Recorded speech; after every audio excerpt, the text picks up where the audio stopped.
Puis-je jouer pour de la nourriture? La voix timide de la fillette de 12 ans résonna dans le hall de l'hôtel Continental, coupant les conversations élégantes comme une lame aiguisée. Les gens cessèrent de parler, se tournant pour faire face à la petite fille noire qui osait interrompre le cocktail de bienfaisance le plus exclusif de la ville. Amelia Washington se tenait à l'entrée du grand salon, ses grands yeux pleins d'espoir fixés sur le piano à queue Steinway qui brillait sous les lustres de cristal. Ses vêtements simples, légèrement amples, contrastaient fortement avec les robes de créateur et les costumes sur mesure qui l'entouraient. Elle serrait un sac à dos usé contre sa poitrine, comme s'il s'agissait d'un bouclier protecteur. « Comment cette gamine est-elle entrée ici ?» murmura une femme aux cheveux platines, serrant son verre de champagne. « Où est la sécurité ?» L'événement était un gala de collecte de fonds pour les jeunes défavorisés. Une ironie qui n'échappa pas à Amelia, qui avait passé la dernière semaine à dormir dans différents refuges. Elle avait entendu parler de l'événement en passant devant l'entrée de l'hôtel plus tôt, et quelque chose en elle l'avait poussée à essayer d'entrer. Victoria Sterling, l'organisatrice de l'événement et héritière d'une fortune familiale, s'approcha à pas mesurés. À 45 ans, elle incarnait l'élite sociale de la ville, éduquée, raffinée et entièrement convaincue de sa supériorité morale. « Chérie, dit-elle avec un sourire condescendant, ce n'est pas ta place. Il y a un McDonald's à 2 pâtés de maison d'ici. »« Je voulais juste jouer, » répéta Amelia, sa voix gagnant une fermeté inattendue. « Juste une chanson en échange d'une assiette de nourriture. » Des rires commencèrent à onduler dans la foule. « Elle pense qu'elle peut jouer du piano, » railla un homme en costume bleu marine. « Elle ne sait probablement même pas quelle est la touche do. »« C'est mignon comme ces enfants sont imaginatifs, » ajouta une autre femme, secouant la tête avec une pitié feinte. « Ils regardent un film et pensent qu'ils peuvent tout faire. » Mais Amelia ne baissa pas les yeux.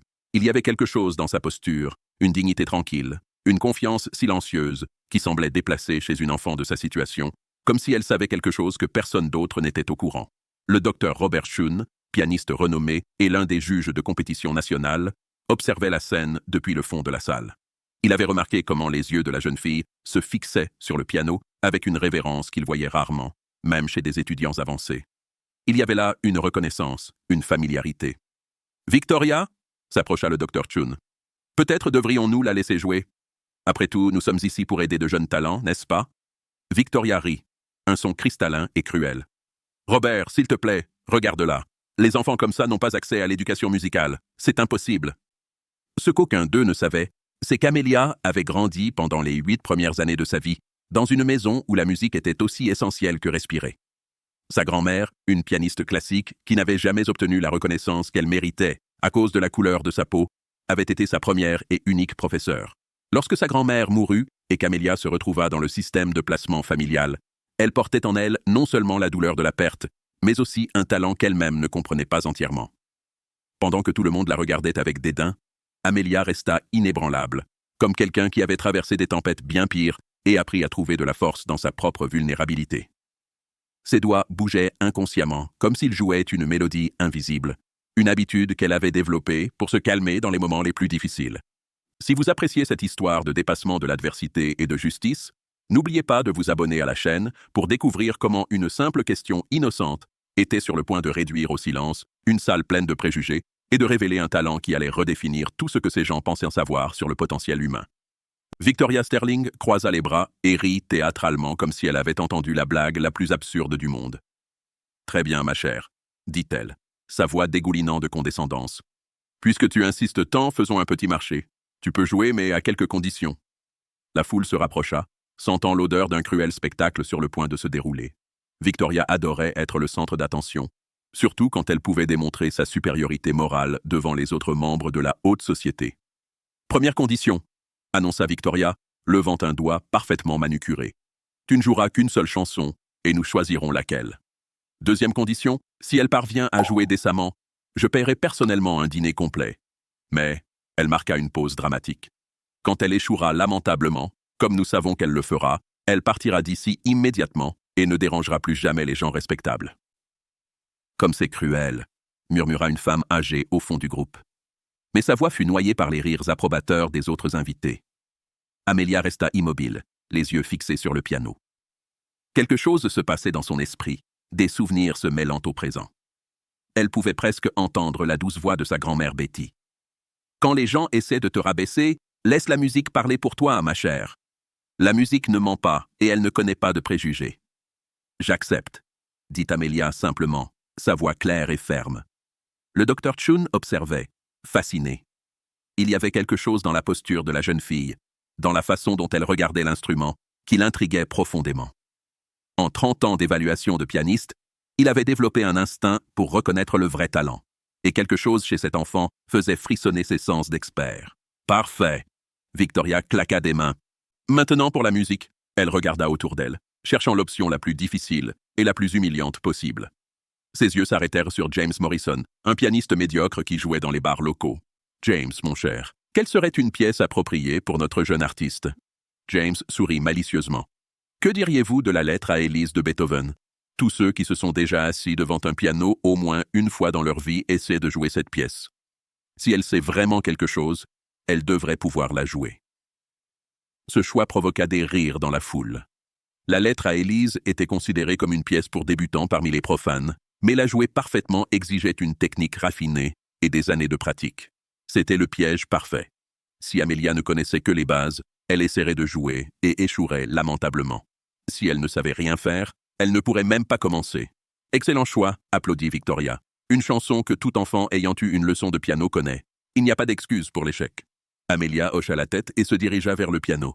Chaque pas semblait chargé d'une détermination tranquille qui mettait inexplicablement mal à l'aise certaines personnes au fond de la salle. Il y avait quelque chose qui n'allait pas dans cette scène. Une enfant de 12 ans ne devrait pas porter une telle dignité face à une telle humiliation. Lorsqu'elle s'assit sur le banc du piano, l'ajustant à la hauteur parfaite, avec des mouvements précis et familiers. Le docteur Chun sentit un frisson lui parcourir l'échine.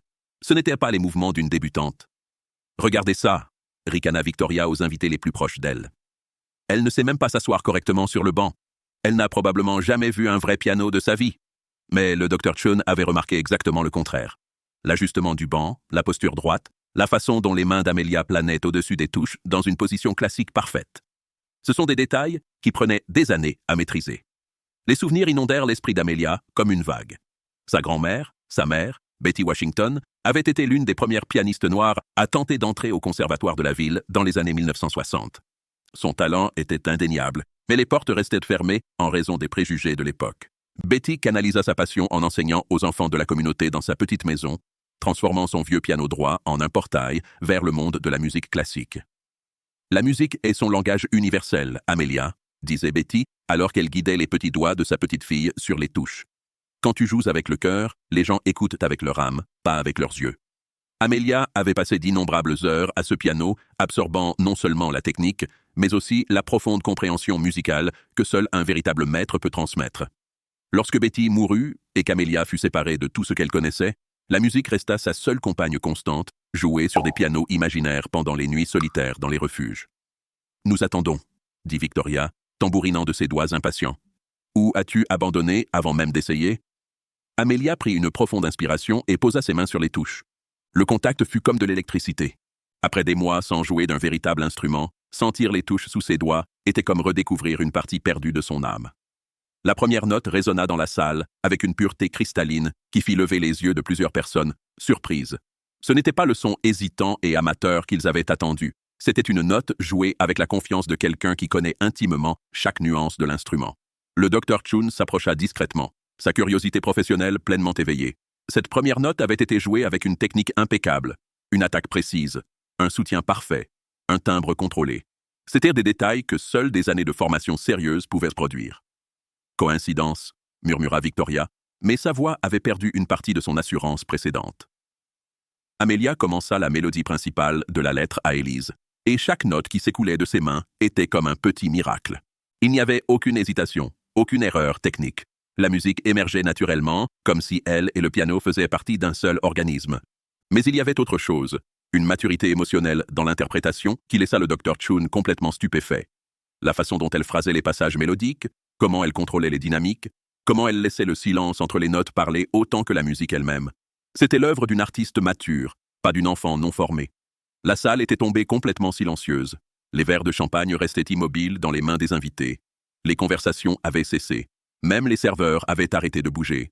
Tout le monde était hypnotisé par cette petite silhouette au piano, créant une musique d'une beauté inattendue et à couper le souffle. Victoria sentit un malaise croissant dans son estomac. Cela ne se déroulait pas comme prévu. L'humiliation publique qu'elle avait orchestrée se transformait en quelque chose de complètement différent. Quelque chose qui était totalement hors de son contrôle. Alors qu'Amelia jouait, perdue dans la musique qui la traversait comme une force de la nature, une seule question résonnait dans l'esprit de toutes les personnes présentes. Qui était vraiment cette fille? Et quel secret sa musique était-elle sur le point de révéler? Alors qu'Amelia naviguait dans les passages les plus complexes de la lettre à Élise, le Dr Chun sentit son cœur s'emballer. 40 ans d'évaluation de talents musicaux avaient aiguisé son instinct, et ce qu'il observait défiait toute logique. La technique de la jeune fille n'était pas seulement compétente, elle était extraordinaire. Le passage d'arpège descendant, qui déconcertait même les étudiants avancés, s'écoulait de ses doigts comme de l'eau cristalline. Chaque note avait un poids et un but. Chaque pause respirait une musicalité mature. Le Dr Chun regarda avec fascination comment elle contrôlait la pédale forte avec la précision d'une pianiste de concert professionnelle. « C'est impossible », marmonna-t-il, s'approchant encore plus du piano. Victoria, sentant le changement d'atmosphère, sentit les premières sonnettes d'alarme retentir dans son esprit. Les conversations avaient complètement cessé. Même les serveurs avaient arrêté de servir, hypnotisés par la musique qui transformait la salle en une salle de concert impromptue. « Elle doit avoir mémorisé cette chanson sur une vidéo YouTube », dit Victoria à voix haute pour que les autres l'entendent, essayant désespérément de reprendre le contrôle du récit. Les enfants de nos jours copient n'importe quoi sur Internet, mais son explication semblait de plus en plus faible. Ce qu'Amelia faisait transcendait l'imitation. C'était une pure interprétation, chargée d'une compréhension émotionnelle qui ne venait qu'avec des années d'études sérieuses et, plus importante encore, d'expérience. Il avait été témoin d'innombrables prodiges dans sa carrière, des enfants de 5 ans jouant Mozart aux adolescents, maîtrisant Rachmaninov. Mais il avait rarement vu une telle combinaison de techniques impeccables et de maturité musicale chez quelqu'un de si jeune, surtout dans des circonstances aussi improbables. Amelia atteignit le climax de la pièce où la mélodie principale revient avec une force renouvelée, après les passages virtuoses. Ses mains dansaient sur les touches avec une familiarité qui révélait des centaines, peut-être des milliers d'heures de pratique dédiées. Il était impossible de simuler ce niveau d'intimité avec l'instrument. Les souvenirs s'écoulaient à travers la musique comme un fleuve souterrain.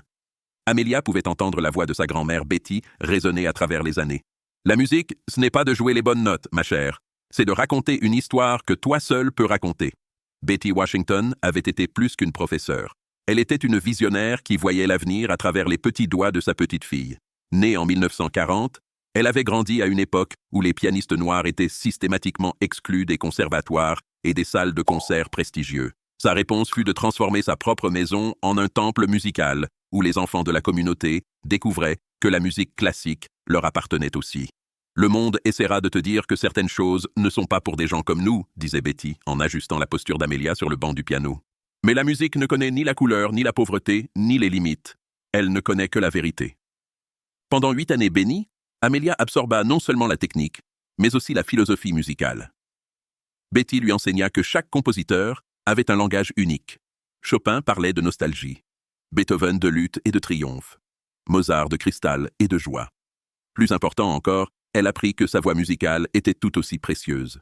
Lorsque Betty mourut subitement d'une crise cardiaque, Amelia ne perdit pas seulement sa grand-mère, elle perdit son monde. Le système de placement familial la sépara de la musique, du piano, de tout ce qui donnait un sens à son existence. Pendant 4 ans, elle porta les mélodies uniquement dans son esprit, jouant sur des claviers imaginaires dans les dortoirs froids des refuges. Mais maintenant, en ce moment surréaliste à l'hôtel Continental, tout revenait. Chaque leçon, chaque douce correction, chaque mot d'encouragement de Betty s'écoulait à travers ses mains comme si le temps n'avait jamais passé. Le Dr Chun regarda avec admiration Amelia jouer la coda finale de la pièce. La façon dont elle contrôlait les dynamiques, commençant par un pianissimo et montant jusqu'à un forte majestueux avant de revenir au murmure délicat du début, révélait une compréhension musicale qui prenait des décennies à développer. « S'il vous plaît, dites-moi que vous voyez ça aussi », murmura-t-il à son collègue à côté de lui, un professeur de piano de l'université locale. « Cette enfant, elle n'est pas seulement talentueuse, c'est un phénomène. » Victoria Sterling sentit le sol s'effondrer sous ses pieds. Sa stratégie, soigneusement orchestrée pour humilier une enfant vulnérable, se transformait en l'exact opposé de ce qu'elle avait prévu.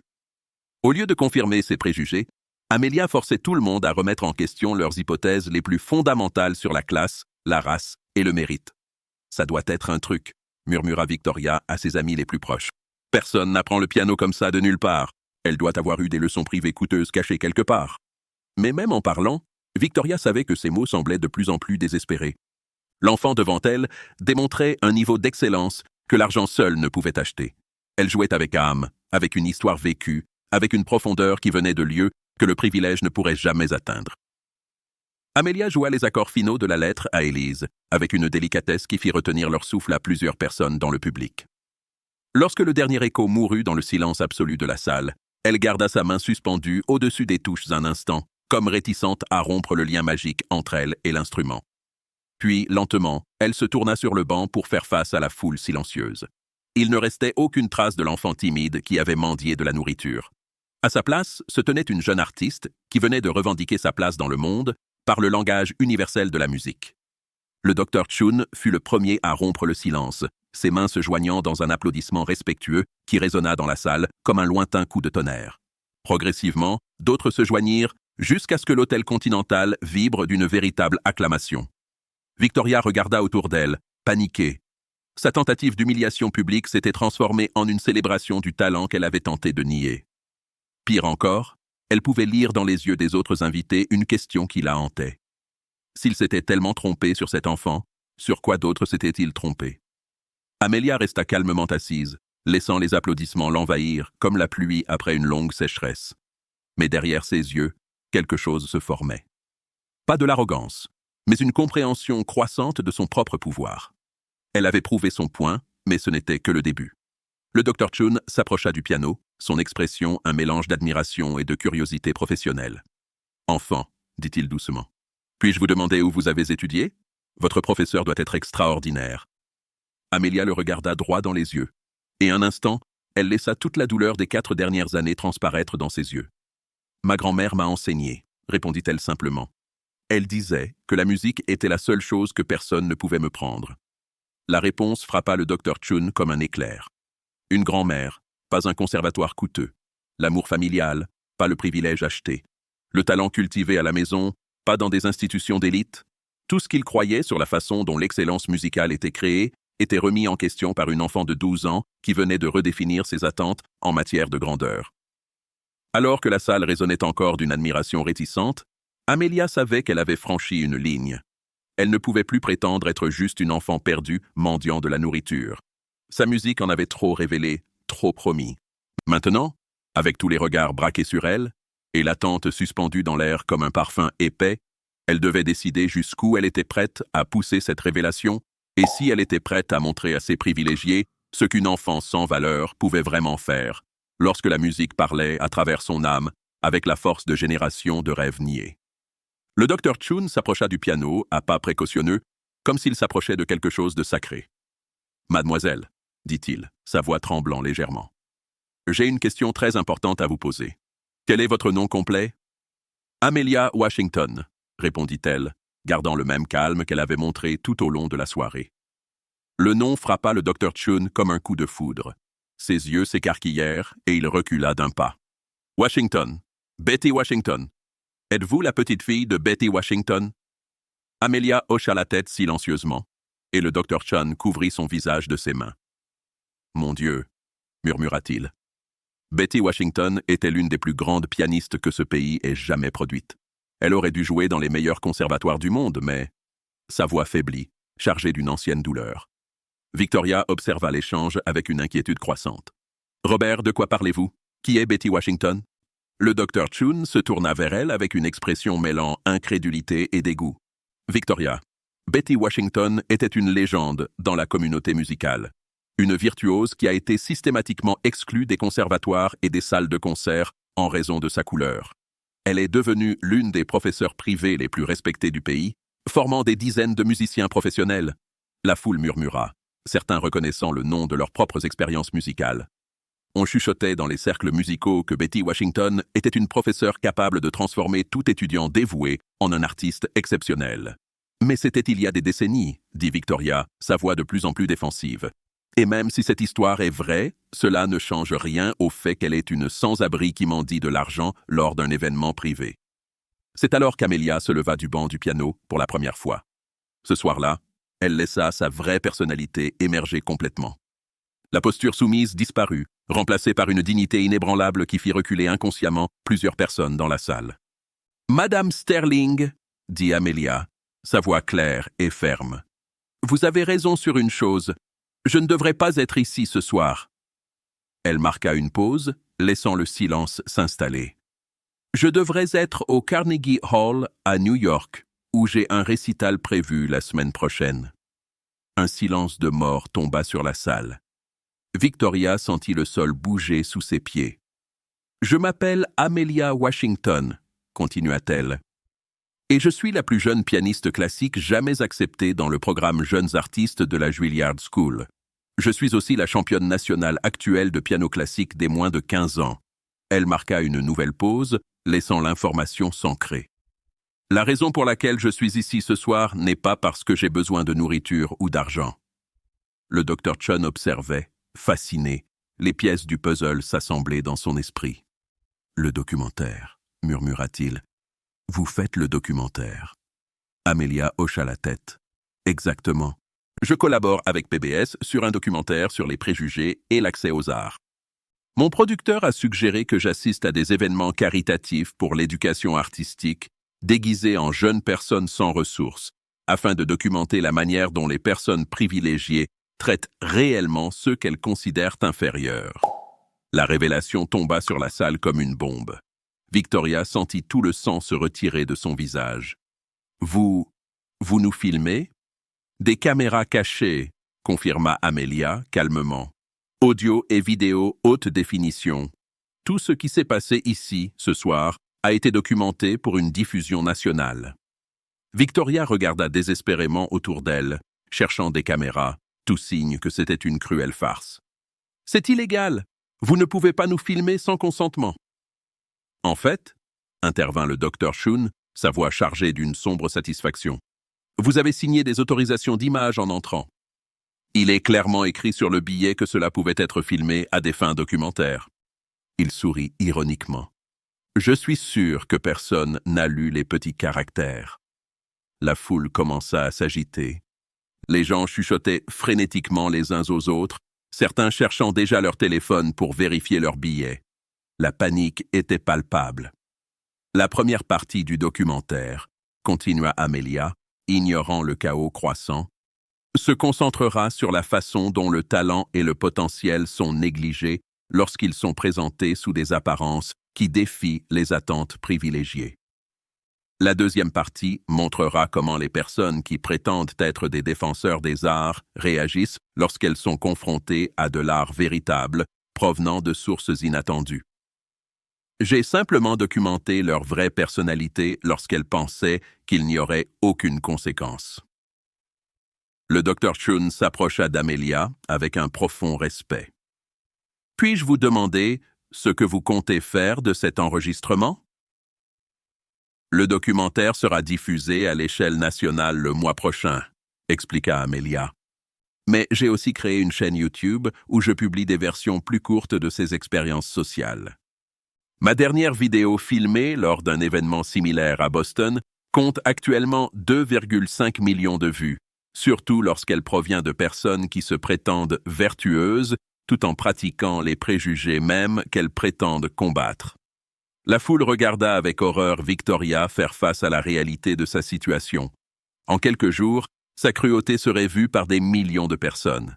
Son nom serait à jamais associé au type de préjugés et d'élitisme qu'elle avait si clairement démontré. « Madame Sterling, » dit Amelia, s'adressant directement à l'organisatrice de l'événement, « vous avez passé toute cette soirée à me dire que des gens comme moi ne méritent pas d'être dans des endroits comme celui-ci, que nous n'avons aucune valeur, aucun talent, aucun droit de participer à la haute culture. » Sa voix gagna une force qui fit taire toute la salle. « Demain, le monde entier verra exactement le genre de personne que vous êtes vraiment. » Victoria essaya de parler, mais les mots ne sortirent pas. L'ampleur de son humiliation publique imminente était tout simplement trop grande pour être traitée. Le docteur Chun regarda autour de la pièce, voyant la panique sur les visages des autres invités. « Combien d'autres événements avez-vous filmés? »« C'est le 12e, » répondit Amelia. « Et c'est toujours la même chose. Des gens qui prétendent valoriser l'art et l'éducation, mais qui jugent et rejettent immédiatement le talent uniquement sur la base des apparences. » Elle se tourna pour faire face à Victoria une dernière fois. « La différence entre vous et elle, Madame Sterling, c'est que lorsque j'ai été sans abri pendant quelques mois après la mort de ma grand-mère, j'ai appris que la dignité ne vient pas de l'argent ou du statut. Elle vient de la façon dont nous traitons les autres êtres humains quand nous pensons que personne ne nous regarde. Le silence dans la salle était assourdissant. Chaque personne présente savait que ses paroles et ses actions de cette nuit seraient jugées par des millions d'étrangers, et la plupart savaient qu'il n'y avait pas de défense possible pour ce qu'elle avait démontré. Alors qu'Amelia ramassait discrètement un petit appareil d'enregistrement caché dans son sac à dos, une question planait dans l'air lourd de l'hôtel Continental. Combien d'autres personnes privilégiées et pleines de préjugés avaient découvert trop tard que la jeune femme qu'elles avaient méprisée avait le pouvoir de révéler leur vraie nature au monde entier? 6 mois plus tard, Victoria Sterling observait depuis la fenêtre de son petit appartement la limousine s'arrêter devant le Carnegie Hall. Amelia Washington, vêtue désormais d'une élégante robe de concert, salua ses fans avant d'entrer dans le théâtre où elle ferait ses débuts en tant que plus jeune soliste de la saison. Le documentaire « Visage de la discrimination » était devenu viral, accumulant plus de 15 millions de vues sur YouTube seulement. Victoria était devenue le symbole national de l'hypocrisie élitiste, perdant non seulement sa position dans toutes les organisations caritatives, mais aussi le respect d'une haute société qu'elle valorisait tant.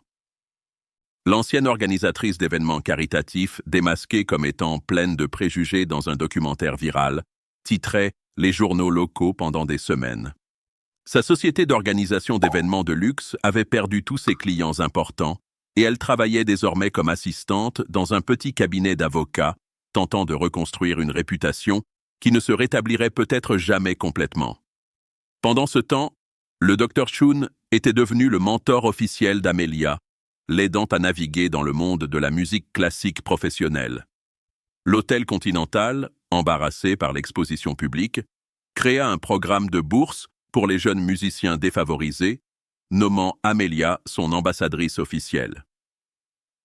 La musique ne connaît ni la couleur, ni la classe sociale, ni les codes postaux, déclara Amelia lors de sa première interview nationale après l'incident. Elle ne connaît que la vérité et la passion. Et quand vous avez les deux, aucune barrière ne peut vous arrêter. L'impact du documentaire a transcendé le divertissement. Les écoles de musique du pays ont lancé des programmes de sensibilisation communautaire, les conservatoires ont revu leur processus d'admission et des centaines de jeunes talents issus de communautés défavorisées ont eu des opportunités qui leur avaient été refusées auparavant. Victoria, voyant Amelia triompher là où elle-même avait tenté de l'humilier, comprit enfin la leçon la plus douloureuse de sa vie. La dignité et le talent ne peuvent être achetés avec de l'argent, hérités avec des noms de famille, et certainement pas mesurés par la couleur de la peau ou l'adresse d'où l'on vient. La meilleure vengeance d'Amelia n'était pas de détruire Victoria. C'était de prouver que la vraie grandeur transcende les préjugés, et que parfois, ceux que nous attendons le moins portent les dons les plus extraordinaires.